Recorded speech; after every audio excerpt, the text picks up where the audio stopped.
شغل شغل الفاضل سؤال حكتا أما إلى ثلاثة حكتا هي وحا أي تهي ويل أيا وحا أولي هي وحا أن قرصدي gabadhiina weli lama aanan aqal gelin laakiin waa la igu diray waxayna igu xujaysay xujo aanan ka bixi karin waxay u baahan tahay alaab aad u fara badan iyo lacag aad u fara badan oo aanan hadda awoodi karin arrintuna qir iyo qir ayay kala taagan tahay iyo inaan kala boodno maxaad igula talinaysaa ayuu leeyahay sheekhuna alfaadil falyatafadal mashkuuran wamaajuura الحمد لله والصلاة والسلام على رسول الله صلى الله عليه وسلم الدورت وان اسقور سني ولنا ما أنا أقل قلن horta intaan la isguursanin baa wanaagsan horta in wax laga wada hadlo oo horta meel la isla dhigo oo meherka laga wada hadlo oo guurku siduu u dhici lahaa laga wada hadlo oo alaabtii la dhigan lahaa laga wada hadlo oo lacagtii lagu dhigi lahaa laga wada hadlo oo gurigii la degi lahaa laga wada hadlo oo qaraabi iyo qoys wixii lagu xidhiidhin lahaa laga wada hadlo ee haddiiba la isguursado oo meher dhacay wuxuu yidhi waan guursaday weli lama aqalgelin su-aasha saasaan u fahmay una qortay hadduu arrinku saas yahay waxbaa khaldan waa sidaa sheekh waa sidaa wey axsant idan waxbaa khaldan lianna wiilka waxaa ka khaldan wiilka seed gabadh u guursatay aadan marka hore la heshin seed gabadh u guursatay aydan ka wada hadlin sidaad isu guursan lahaydeen dhaqaalaha isku guursan lahaydeen shuruudeedaba adoon fahmin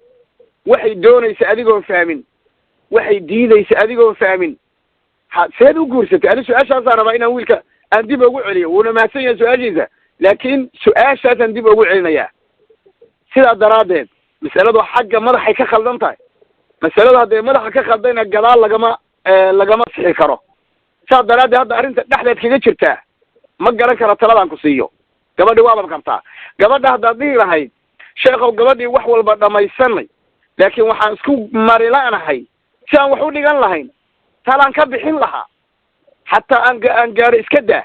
hadday halkaa kula gaadho mid kale oo ku rabta oo awooddaada kugu rabta guurso aan ku dhihi lahaa laakiin waa xaaskaagi maxaan ku dhahaa mafur baan ku dhahaa wallahi ma garan kara su-aashan waxaan kugula taliyo waxaan ku dhihi lahaa sheekhow nin tuur la tabu u seexda asagaa yaqaan bay soomaalidu dhahdaa war nin tuur la taba u seexda asagaa yaqaani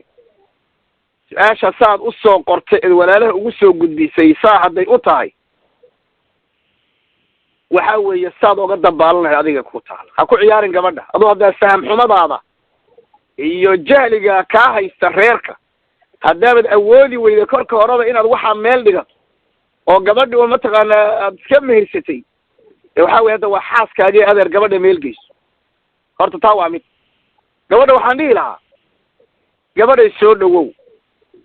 gacmo furanna ku soo dhawow qalbi furanna ku soo dhawow ninka waa ninkaagi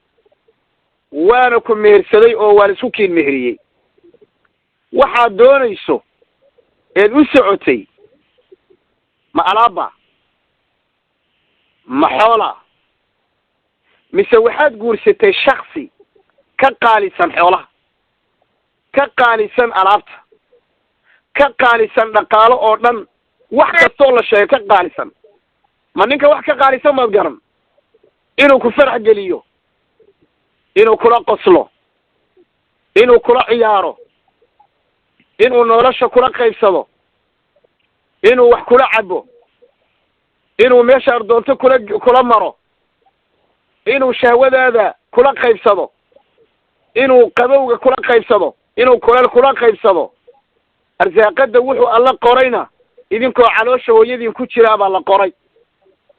gabadha waxaan doonayaa inaan weydiiyo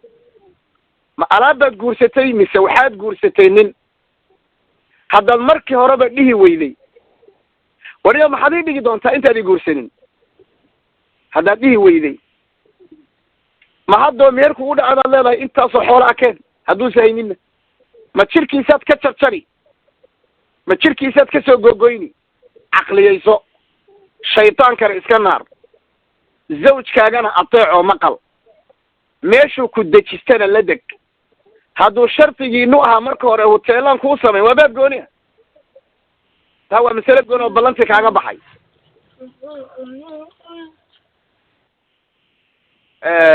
shanqar badan baa yeeraysa ma walaalkay xidhayaba ma qolka walaalka hala soxo insha allah اولا يا